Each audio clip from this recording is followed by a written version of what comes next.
Om Shanti. Good morning.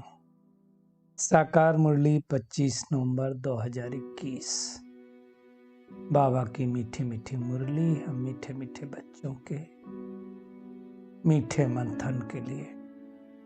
मंथन शुरू करने से पहले सतगुरु बाप दादा का वरदानी हाथ अपने सिर के ऊपर महसूस करते हैं। अनुभव करें मेरे ऊपर सतगुरु बृहस्पति की दशा बैठी हुई है।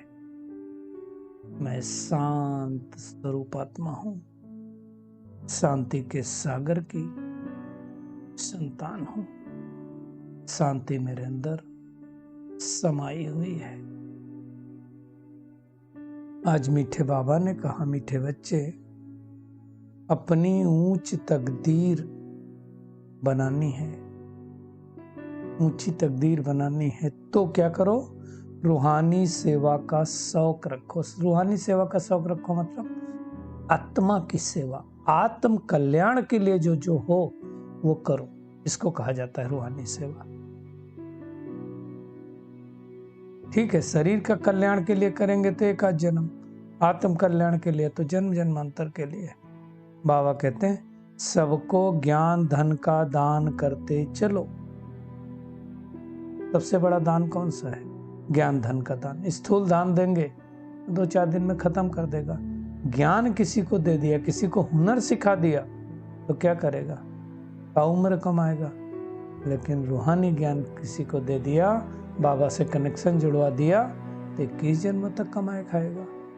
कमाई तो अभी जमा कर लेगा। आज का प्रश्न है, रूहानी बाप ऐसी कौन सी श्रीमत देते हैं जो आज तक किसी मनुष्य ने नहीं दी? कोई मनुष्य आत्मा नहीं दे सकता है। कौन सी श्रीमत है? बाबा कहते हैं, रूहानी बच्चे, तुम रूहानी सेवा में दधीच ऋषि की तरह हड्डियां दो। अब इसका ये मतलब नहीं है कि हम तन का ध्यान न रख करके सेवा करें। बाबा वैसा नहीं कह रहे। दधीच ऋषि मिसल हड्डियां दो, अर्थात तन को स्थूल सेवा में खुशी खुशी लगाओ।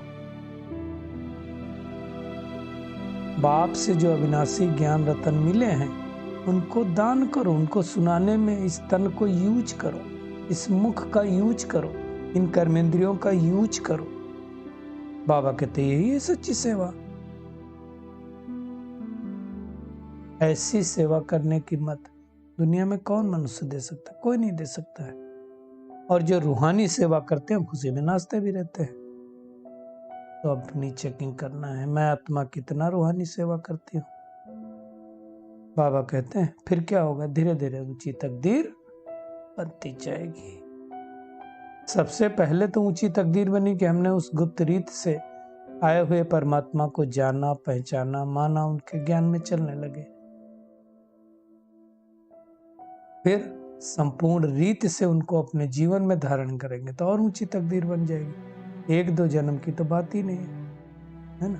पूरे कल्प की ऊंची तकदीर बनाने का समय यही है। आज का गीत है, बदल जाए दुनिया ना बदलेंगे हम। मतलब परमात्मा रास्ते पर चल रहे हैं, चलते रहेंगे। बाबा कहते 2 लाइन सुनी तुमने खाली, बच्चों ने गीत की। गीत तो बनाया किसी और ने है ना। जैसे दुनिया में किसी की सगाई किसी के साथ होती तो क्या होता है? कहते हैं हम 1-2 को नहीं छोड़ेंगे। ना भी सगाई हो, ऐसे ही प्यार करने लगे तो क्या कहते हैं? तेरा साथ मरते दम तक नहीं छोड़ेंगे। परंतु जब आपस में नहीं बनती है तो 1-2 छोड़ भी देते हैं। हालांकि बहुत परसेंटेज कम होती है आजकल, फिर भी बढ़ गई। पहले तो कोई छोड़ते नहीं था। तो बाबा कहते तुम्हारी सगाई शिव साजन के साथ हुई है। तो ऐसा जो विश्व का मालिक बनाता है बाप, उसको छोड़ना चाहिए। कई लोग छोड़ देते ना, बहुत ज्यादा नहीं है परंतु छोड़ देते हैं लोग, इसलिए बाबा ने कहा। बाबा कहते हैं कि तुम्हारी जो अवस्था मधुबन में रहती हो, बाहर सेंटर पे नहीं रह सकती, और बाहर जो सेंटर पे रहती हो घर में नहीं रह सकती। क्योंकि सेंटर पे बाहर जो मधुबन में क्या होगा, यही लगेगा बस बाप दादा आया क्या है। बाबा मिलन में जाते तो क्या होता है, बस बाबा आने वाला है, आने वाला है। सेंटर पर क्या सोचते हैं, मुरली आई कि आई। तो बाबा कहते हैं और सत्संगों जैसा यहाँ नहीं होता है। वहां तो क्या समझेंगे, स्वामी आया, फलाना आया, गुरु आया। यहाँ तो बाबा ही याद आना चाहिए। वहां भी ऐसा नहीं होता कि सब स्वामी को याद करें, बुद्धि इधर उधर जाती है। ऐसे यहाँ भी होता है, अगर शिव बाबा के सम्मुख बैठ करके सिर्फ शिव बाबा ही याद आए तो हो सौभाग्य। परंतु बाबा कहते स्थायी याद में कोई बिरले ही रहते हैं। बहुत खुशी होनी चाहिए, अतीन्द्रिय खुशी। जो गायन है कि अतीन्द्रिय खुशी गोपी वल्लभ के गोप गोपियों से पूछो, हम ही तो हैं वो। हमने ईश्वरीय गोद ली है भाई, फिर थोड़े दिनों बाद दैवी गोद मिलेगी, सतयुग में जाएंगे। तो बुद्धि किसी और नहीं लगानी, सिर्फ बाबा की ओर लगानी है। जितना जितना बुद्धि योग बाबा की ओर लगाएंगे उतना अच्छी रीत धारणा होती जाएगी। कच्चे होंगे तो गड़बड़ हो जाएगा। बाबा कहते 1-2 बार मुरली सुनी और धारणा नहीं हुई, फिर आदत पक्की होती जाती है। फिर कितना भी सुनो ना तो धारणा होती नहीं है, इसलिए शुरू में ही कर लेनी है धारणा। जिसको धारणा हो जाएगी वो उछलता रहेगा, जाके ज्ञान दान करूं, ज्ञान दान। और ये ज्ञान धन का दान बाबा के सिवाय कोई दे नहीं सकता। किसी के पास है ही नहीं तो देगा कैसे, है ना। तो बुद्धि इधर उधर भटकानी नहीं है। सर्विस का जिनको शौक होगा ना, बाबा कहते हैं बगैर मुख से सुनाए रह नहीं सकेंगे। प्रजा तो लाखों की बननी है, परंतु सूर्यवंशी चंद्रवंशी राजा रानी बनने के लिए मेहनत करनी है ना। बाबा कहते हैं बच्चों की तो बुद्धि में है कि हम ब्राह्मण बने। हर एक घर गृहस्थ में रहने से अपनी अवस्था को अच्छा बनाना है। बाबा कहते घर बार छोड़ने की बात नहीं है, घर में रह करके बुद्धि में निश्चय करो कि पुरानी दुनिया खत्म होने वाली है। हमको बाप जैसा बनना है, पॉइंट धारण करनी है, लक्ष्य पक्का रखना है ना। बाबा कहते हैं अपने पास नोट्स भी बनाओ कि आज इस टॉपिक पर समझाएंगे, आज इस टॉपिक पर समझाएंगे, है ना। सतयुग त्रेता में हम कितने धनवान थे, फिर धीरे धीरे गरीब होते गए, वाम मार्ग में चले गए, विकारों में चले गए, तो हम गरीब हो गए।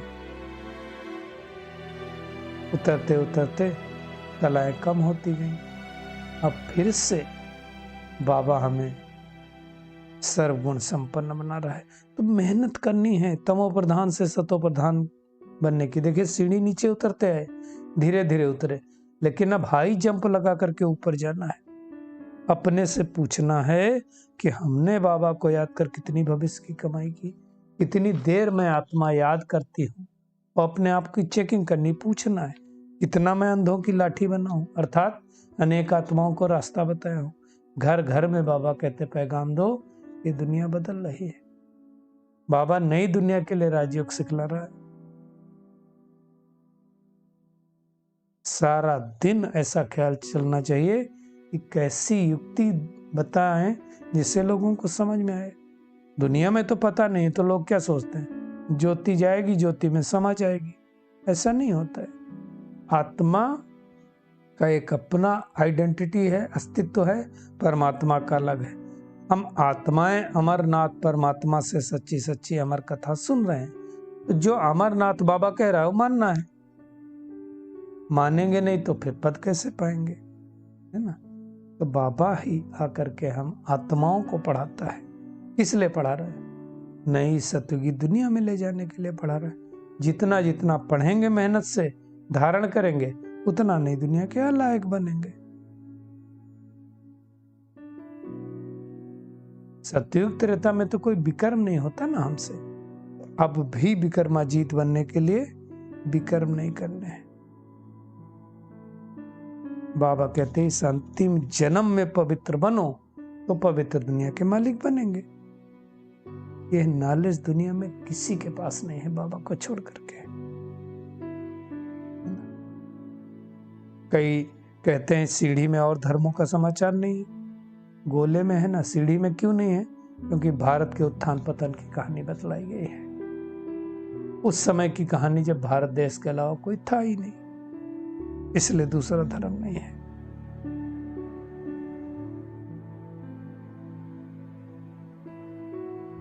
तो बाबा कहते हैं कि किसी को भी ज्ञान सुना सकते, किसी को बोल सकते हैं लिटरेचर छपाओ, बांटो, हाल दो, हम उसमें सेवा करें, अनेकों का कल्याण होगा, तुमको भी योजा मिलता जाएगा। जितना जितना बाबा के साथ योग लगाएंगे विकर्म भी विनाश होंगे। सबको बाप का परिचय देना है, और जिसको सच में ये परिचय मिल गया ना, उसको समझ में आ जाएगा कि भगवान के अलावा कोई नहीं बता सकता है। दुनिया में थोड़ी मालूम है, लोग सोचते हैं स्वर्ग है कहीं ऊपर में, कैसे भगवान आकर के इस स्वर्ग की स्थापना करते हैं, किसको थोड़ी पता है। बाबा कहते तुम्हारी बातें सुन करके अनेक आत्माएं खुश होंगी। बाबा ने कहा सतयुग में कैसे मकान बनेंगे उनका ख्याल नहीं करो, वो तो फटाफट बन जाते हैं। आज भी दुनिया में देखो, अर्थक्वेक के बाद 2-3 वर्ष में बाबा कहते पूरा पेरिस से शहर खड़ा हो जाता है। विलायत में बाबा ने एग्जाम्पल दिया, मिनट मोटर, मतलब फटाक से बन जाते हैं। सतयुग में सोना चांदी खानियां सब भरपूर होंगी, वहां बनाने में टाइम नहीं लगेगा। हुनर तो यहाँ से सीख के जाएंगे, साइंस वाले भी वहां जाएंगे ना, वहां काम आएंगे। अच्छा, वहां जल्दी इसलिए भी होती है क्योंकि 5 तत्व कायदे मुजीब होते हैं, तो आराम से स्वर्ग बन जाता है, वहां कोई उपद्रव होता ही नहीं, रावण राज्य ही नहीं। तो मुख्य बात क्या है? दिन प्रतिदिन उन्नति को पाना। उन्नति को पाना अर्थात जो स्थिति मेरी आज है कल उससे अच्छी, परसों उससे अच्छी हो, ये करना है। तो आज सारा दिन क्या करना है? एक तो अपनी ऊंची तकदीर बनाने के लिए रूहानी शौक रखना है, ज्ञान रत्नों से अपनी झोली भर करके उसका दान करना है। आपस में एक दो का रिगार्ड भी करना है। एक बाप से ही सुनने का संकल्प रखना, किसी मनुष्यों से नहीं सुनना। 2500 साल से तो सुनते आए मनुष्यों से। दूसरे ख्यालों में बुद्धि को भटकाना नहीं है। बाबा का सुंदर वरदान है, ईश्वरीय अथॉरिटी द्वारा संकल्प और बुद्धि को ऑर्डर प्रमाण चलाने वाले मास्टर सर्वशक्तिमान भव। बाबा कहते हैं जैसे स्थूल हाथ पांव को बिल्कुल सहज रीति जहां चाहो वहां चलाते हो, चलाते हैं ना भाई, सारा दिन कर्म में लगाते हो, वैसे संकल्प और बुद्धि को जहां लगाना चाहो वहां लगा सको, इसको कहते हैं ईश्वरीय अथॉरिटी। बाबा कहते हैं जैसे बाड़ी में आना सहज है, वैसे बाणी से परे जाना भी इतना सहज अनुभव हो। इसी अभ्यास से हम साक्षात्कार मूर्त बनेंगे। बाबा कहते तो अब इस अभ्यास को सहज और निरंतर बनाओ, तब कहेंगे मास्टर सर्वशक्तिमान। स्लोगन है, स्वस्थिति शक्तिशाली हो तो परिस्थिति उसके आगे कुछ भी नहीं है। स्वस्थिति को हमें पावरफुल बनाना है। चलिए परमात्म किरणों के नीचे बैठ जाते हैं और महसूस करें, मैं पद्मा पदम भाग्यशाली आत्मा, अपनी ऊंची तकदीर बनाने वाली आत्मा हूं। ज्ञान रत्नों से अपनी झोली भरकर अनेक आत्माओं को ज्ञान रत्नों का दान देकर अपनी भविष्य की राजाई सुनिश्चित करने वाली कोटों में कोई आत्मा हो। अब हमें एक बाप से ही सुनने का लक्ष्य रखकर अपने अंदर लक्षण धारण करने हैं।